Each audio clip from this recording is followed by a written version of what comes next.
Hello, my beautiful reader friends. It's Tiffany with an IE. As you can see, welcome back to my channel. Sorry about my messy curls. I need to wash them after this. But anyways, I will be doing the 15 rogues tag for this video. I was tagged by Shannon in a book, and this video, or this tag, was originally created by Jeremy Fee. So I will link their channels in the description down below, but let's get into this tag. So the first question is, Moll Flanders, in what ways do you feel socio-economic status influences the lives of rogues? I feel like it plays a pretty important role. A lot of times with rogues, like bandits and stuff, they're usually lower class and there's usually some injustice done to them, but it is also true that like they could be like more upper class and still do something like a Robin Hood type thing. So like for example, in Zorro, the rogue type character, he's actually like a really rich guy and stuff. So yeah, I mean, it really depends. People make all sorts of decisions. Yeah. The second question, Catwoman. How important do you think it is for a rogue to be athletic, acrobatic, and charming? I feel like it would be pretty important because, like, if they were overweight or something, it would be harder to run away from those chasing after them or just yeah, but I think it would also be important for them to be like really cunning and crafty so that if you know they are cornered, that they can think themselves out of the situation or something, kind of like Odysseus from the Odyssey. Yeah, he wasn't like the most athletic or like strongest person, but he was very like ingenious and came up with really good schemes and stuff. Yeah, so number 3, Quoth. Do you feel a rogue should have musical skills, singing, playing an instrument, or dancing? I mean, I don't feel like it's a requirement. Like, I think it would be a bonus. But yeah, I don't feel like it's a requirement. Number 4, the Musketeers. Do you believe in a code of honor or justice even when breaking the rules? I feel like, yeah, this could also go both ways. Like I said, someone like Robin Hood or Zorro, like they do have that code of honor, even if like they're stealing from the rich and giving to the poor and like righting different wrongs and stuff. But then there's also people like anti-heroes or vigilantes, kind of like Deadpool, that kind of just do whatever they want. So yeah, but I think I do tend to like the rogues that are more like they may be doing bad things, but it is because they do have a moral compass that is guiding them. Number 5, Maverick. When doing roguish things, do you prefer to act alone or in a group? I think probably alone, because I feel like things get complicated when you're in a group, just like coordinating things and stuff. And then if someone slips up, then it's just like everything goes awry. But I think if you're alone, you're able to get away with things more easily. Number 6, Star-Lord. Do you have a fun alias or nickname you go by? I know I'm pronouncing that wrong, but I don't like the actual pronunciation, so yeah. I mean, I guess like my channel name, Loveless Degrees, because I use it on Twitter and Instagram as well.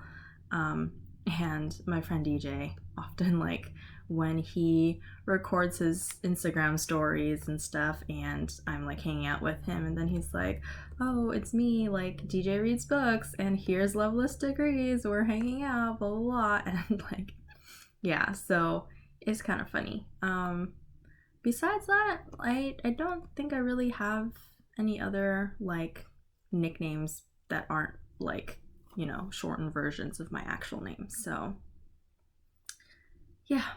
Number 7, Loki. Have you ever played pranks on your family members? Absolutely. Yeah, I can't think of exactly stuff. I know I've played pranks on like guys I used to date, and they were just like silly sort of pranks. But yeah, pranks are fun as long as they're like, you know, within reason, and they're not like something that will be psychologically damaging or, you know, gaslighting the person, but just like, you know, fun, silly pranks. Yeah, they're great. Number 8, Debbie Ocean. Do you have any infamous family members or friends? I don't think like infamous in the sense of like they've been in jail or stuff, but I think infamous in the sense of like they're not as likable, or just, you know, I might have a grudge against them or something like that.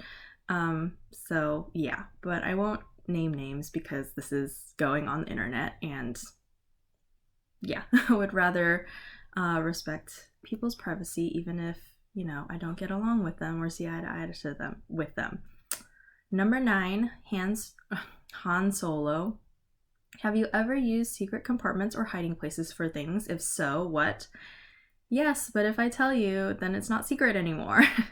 So, yeah, I don't remember specifically, but like sometimes I just like have boxes, like kind of like a nesting doll of boxes where it's like boxes and then smaller boxes inside with stuff, or, you know, I guess that counts. But yeah. Number 10, Indiana Jones. Do you have an iconic item such as a hat or whip that people know you by? I mean, I'm usually carrying a book with me, so I guess that's kind of iconic. And I used to wear like a specific type of shoes, but I wore them so much that they got really run down on the bottom, and there were holes as well. So when it would rain and like water would go in through the bottom and my socks would get wet. So yeah, so I don't wear those anymore. But yeah, I mean, I used to wear Converse, and then the shoes that I just mentioned, they were like these purple kind of like periwinkle Vans, and I really like them. They were more comfortable than Converse. But now I just like wear kind of like whatever. I haven't really bought shoes in a long time. I'm not really a shoe person. I just like, I wear them for their function. So I have like 1 to 3 pairs of shoes. But I have way more books. Number 11, Captain Jack Sparrow. Was there a time that you were almost caught doing something but got away? Yeah, a lot. I'm not going to talk about those, but I mean, a lot of them have to do with like sneaking out or whatever when I was younger, but yeah, I mean, we'll just move on. Number 12, Doctor Who. How likely are you to run and hide if there's something scary in your life?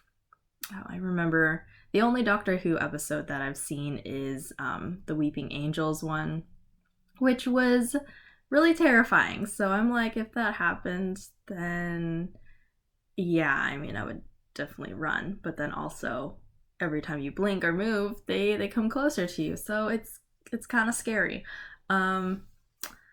Yeah, I mean, I feel like if it's something like really important, then I would stand up to it. And especially if it's like someone else, like a good friend or like family member is being threatened, I will stand up for them. But in the past, when I used to have more like low self-esteem, I wouldn't really stand up for myself, but I'd stand up for others. So yeah, I think it really depends on the situation. Number 13, River Song. Do you call other people endearing nicknames? Sometimes.